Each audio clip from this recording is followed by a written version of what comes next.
what is the most annoying thing in college wrestling? I'll tell you what it is. It's when teams don't wrestle their best guys. It is one of the most annoying things going on in college wrestling today. The reason that I'm bringing this up is because of the Ohio State and Iowa match, whenever Iowa didn't wrestle two of their best guys. And I actually have a couple different worst case examples of this that I want to discuss, and I want to discuss why it's bad for the sport, but also why it keeps happening.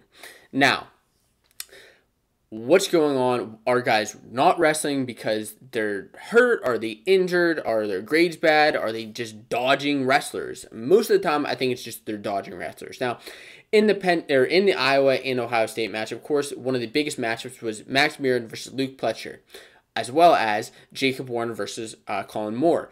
Two #1 ranked wrestlers for Ohio State, and Iowa just didn't wrestle them. They did not wrestle Ohio State's quote-unquote best guys, which was very unfortunate to see. I mean, for me personally, as a wrestling fan, I was looking forward to those matches. Please let me know what your thoughts are on this before I continue on with this little bit of a rant here. Now, another bad scenario, in being a Penn State fan, yes, I have seen this as well.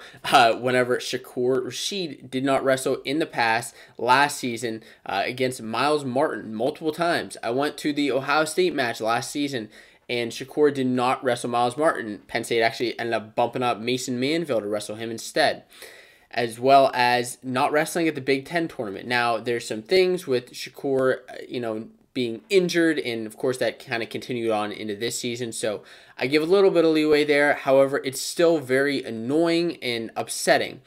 And then Big Ten's 2018, I mean, that was one of the biggest things, is that Suriano didn't wrestle, Jason Nolf didn't wrestle, Kemmer didn't wrestle, Wick didn't wrestle. I mean, so many guys just medically forfeited out of the tournament. They get their wins in, they qualify for nationals, then they're done. It's a shame. So why does this keep happening? I mean, it's mostly because of rankings. A loss is seen worse than just not wrestling a guy or medically forfeiting. And in that case, that's kind of hurting guys. It's kind of bumping them down. If they have that lone loss on the record or 2 losses or whatever it is on the record, it's a blemish to the people who are ranking, which is, I mean, people rank differently, but that's really a big thing, is losses, big losses.